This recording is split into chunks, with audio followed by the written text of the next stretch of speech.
Are you stuck in an unhappy marriage? Many people wonder what to do when you can't leave an unhappy marriage, a marriage where you kind of feel trapped. My name is Coach Adrian, and this is Happily Committed.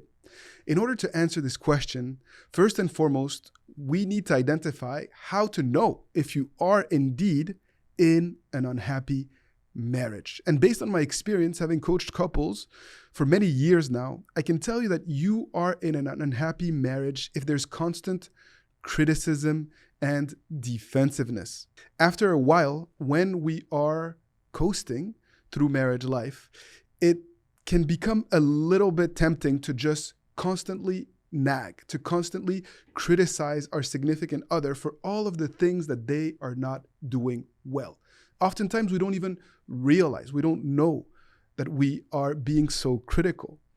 And it leads to our significant other, or perhaps you, having to be very defensive when you feel attacked, when you feel like this other person is constantly critical and breaking you down. And of course, we know that that can lead to massive implications for your well-being and for the health of your relationship and your marriage. Pointing to other people's flaws is actually one of the biggest shortcomings and a source of unhappiness. We are constantly reminding the person that we love how they fall short, how they're not good enough, how we perhaps are better than them when we are in this type of dynamic. And quite honestly, it leads to an unhappy married life. So if this is something that you have been doing or that you feel like your significant other has been doing, yes, you may very well be in an unhappy marriage. Another sign that you may be in an unhappy marriage is stonewalling. Stonewalling means that one of the two parties has just shut down emotionally. There's no more emotional connection. And as a result, we can feel very, very far away, this distance that just sets in, and there's no more room for connection. We feel alone in our marriage when our significant other just simply won't acknowledge our presence and won't invest in this relationship the way that perhaps they did previously. One of the horrible signs that I have seen that couples are on the brink of separation is when contempt starts to creep in. This extreme disdain that one person can have for another. It's very difficult to go back from that. It's very, very difficult to come back from such dynamics. And if we are resentful for a very long time, if relationship issues are not addressed and swept under the rug, it can lead to contempt. And you need to make sure that you don't let it get to that point, because otherwise you will find yourself in an unhappy marriage. I have seen over the years working with couples that trying to find a source of escape or avoiding communication with the person that you love can also lead to unhappy marriage, because quite frankly, there is no longer that sense of connection, and we're unable to deal with the potentially challenging day-to-day interactions that break the couple down. You must communicate. You must learn to maintain unity through adversity. And without the proper tools, you may very well find yourself in an unhappy marriage. I have worked with couples recently who also started to neglect themselves and their self-care, right? And so a sign that you may be in an unhappy marriage is if one or both parties simply isn't taking care of themselves physically. It leads quite often to a sort of emotional distance that sets in, and it's very difficult to connect physically, intimately, because you've just kind of given up in investing in your relationship. And also, if you see that your mood is changing, if you see that your behavior is no longer perhaps sane or healthy, well, there's a good chance that your marriage may be suffering as a result of that. And very often, when we are in a bad place, we tend to put that pressure on our significant other, as if they were responsible to make us happy. Working with couples, I've also seen body language that can translate the fact that couples are very unhappy with one another. If you're often crossing arms when you're speaking to your significant other, or if you are no longer trying to make eye contact with them, it can be because you are very, very resentful. And trust me when I tell you, if this sounds familiar, if you are connecting with what I'm sharing with you right now, you're watching the right video, and it's very, very important for you to understand that it's not necessarily the end of the road, that there are solutions to what you are dealing with at the moment. Something that I've heard quite a bit is also individuals tell me, I'm not happy in my marriage, but I love him, or but I love her. And it's important for you to realize that just because you are unhappy in this present moment doesn't mean that you married the wrong person. Doesn't mean that your marriage is fundamentally flawed, right? We all go through ups and downs. And the key is to make sure that we don't turn on each other, that we don't turn on our significant other as if they, again, were responsible for our happiness, that it's their fault, that some aspect of our life just isn't what we want it to be. And it's important that I also talk about the disease of more. Beware of the disease of more. Because many women say that they're happy, but that they're not very happy. Research shows that in relationships, people consider themselves to be pretty happy, but they're not as happy as perhaps they would want to be. And comparison is often the thief of joy. And if you're spending too much time on social media, scrolling, looking at the success or the happiness or the highlight reels of others, you may start to think that your relationship is not meeting certain standards or your needs, when in reality, it's the disease of more. And you need to have more contentment and more true appreciation, really, for actually what you have built with this person that you love, this life that you've built together. So let's dive deeper into the reasons why actually you may not be happy. What I've seen, having done research and also worked with countless couples, is oftentimes that people feel financially trapped in their marriage. Perhaps one of the two parties is controlling the finances and exercising some sort of pressure over the other. And if it's not a true union, if you're not really truly united in your decision-making process, well, it can lead to frustration and resentment. And as a relationship coach, I can tell you that many, many, many issues and conflicts and arguments stem from financial issues and financial stress. So if this is something that resonates, perhaps it's time for you to take a step back and actually to have a conversation with your significant other about what it would mean for both of you to have ownership over your finances. Another common reason that I have seen, just like I was highlighting earlier, why couples are truly unhappy is because of excessive technology use. So even if you're not finding yourself comparing your relationship to the highlight reels of others, if you spend too much time scrolling and on technology, well, you are depriving yourself of the ability to be in the present moment and to connect with this person that you love and to create memories and to actually realize what they're going through, to realize that they need you, that they need your support, that they're perhaps in a funk, or that they need your praise and a reminder of how much you care.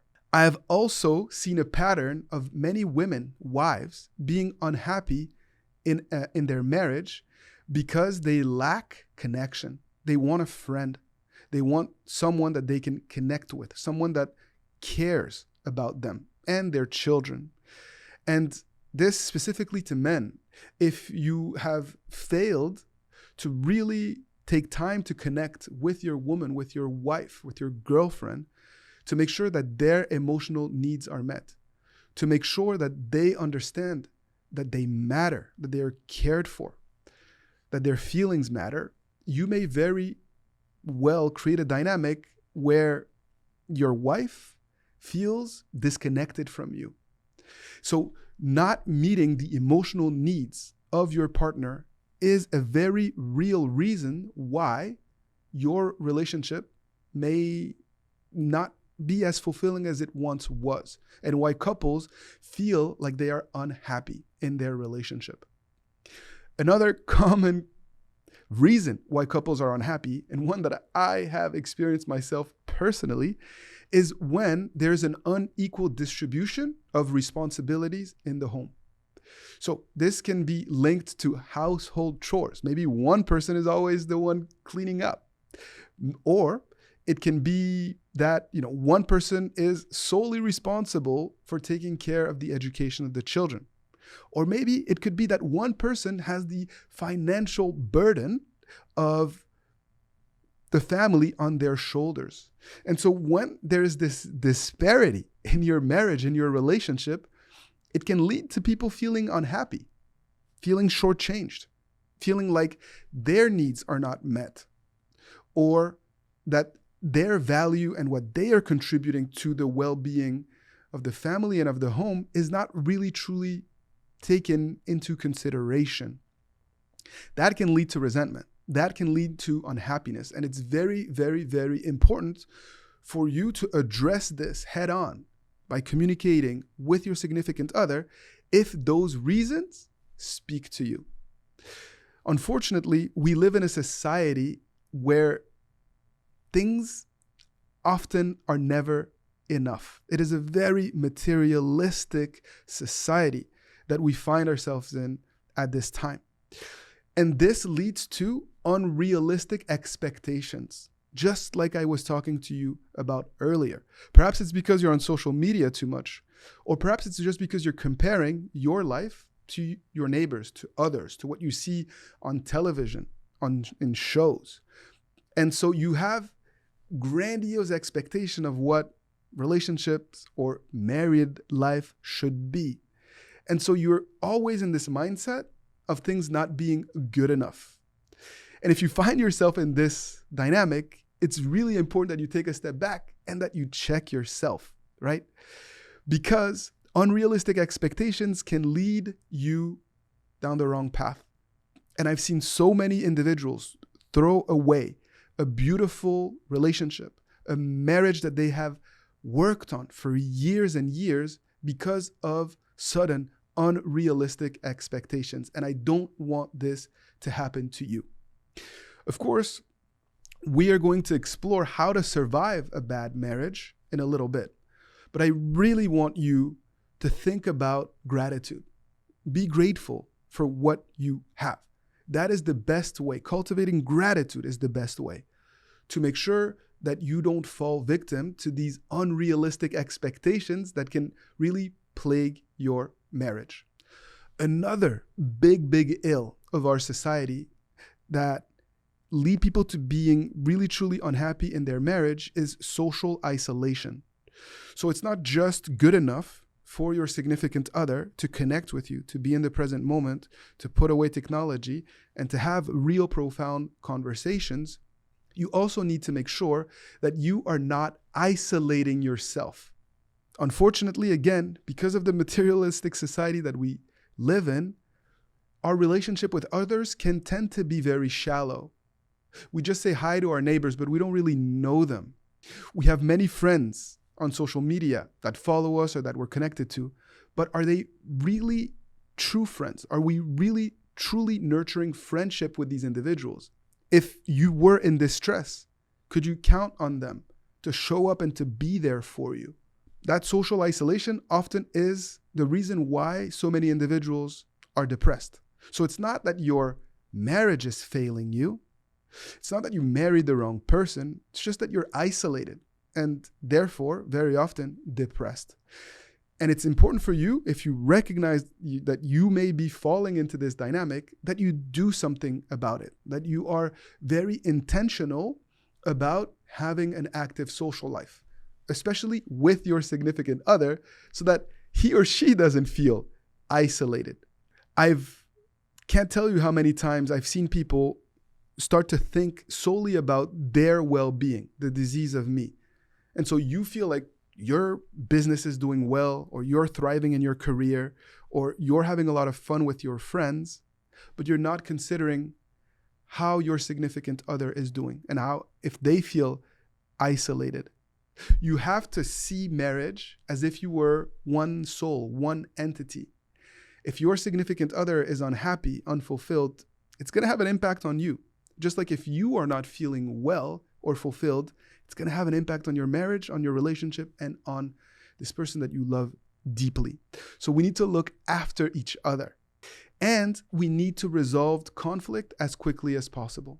Because if you don't learn to resolve conflicts, unfortunately, if you sweep things under the rug, you're going to get to a point where you resent your significant other, or where it becomes impossible for you to start to tackle together in unity, because contempt will have set in again, because resentment will be blinding you of the fact that actually you still love this person and you want what's best for each other.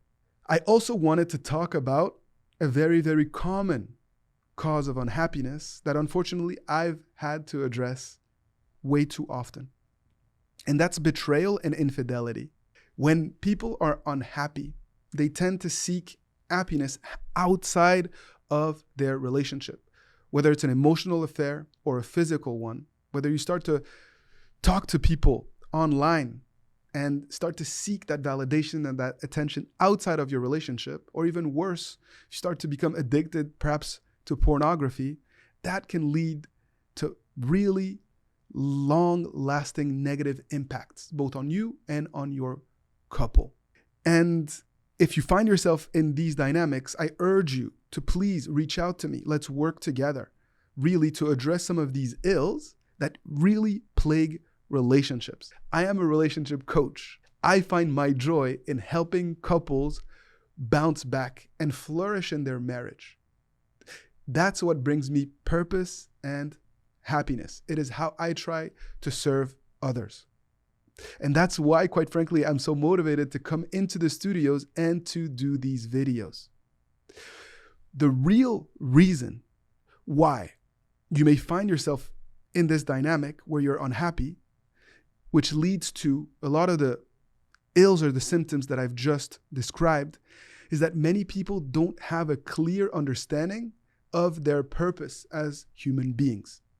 Your purpose is not just to be fulfilled, to be happy, and to just maximize your pleasure. And your husband or your wife's purpose is not to make you happy. Our true purpose as human beings is to develop ourself, our souls, the qualities of our hearts, in order to constantly become better, not to indulge in our desires, our lower nature, and to be entertained. No, it's to be channels for this divine love and to grow and to create families and to create harmonious, united relationships with others, especially with our significant other.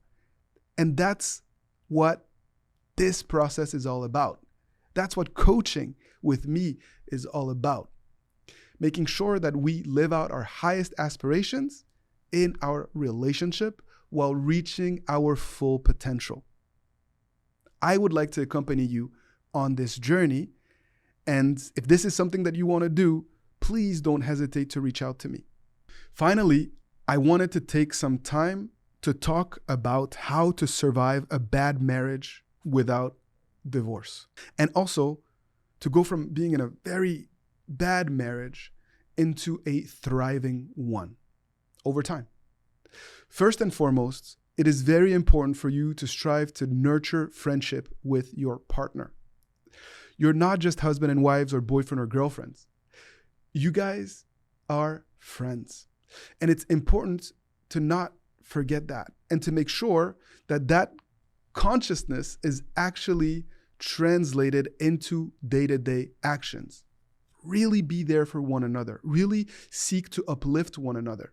We often are kinder and nicer to individuals that cross our path or that we only see once than we are to those that are closest to us. We tend to lack patience. And remembering that our partner is also our friend can really help you to shift a bad situation into a prosperous marriage or relationship. The second element that can really help you is this principle of consultation to establish a common vision. It's not about what you want and imposing your ideas upon your significant other. It's about building consensus, communicating in order to understand where the truth lies, not being attached to our ideas, being willing to let go of some of our thoughts and ideas if our significant other has better ones, being united in our approach to trying to solve conflict, not pointing fingers, not keeping score, but being really action-oriented to make sure that we find a way forward. And then we act in harmony based on a decision that is reached together. We act and then we reflect. And we continue to polish our actions as we go.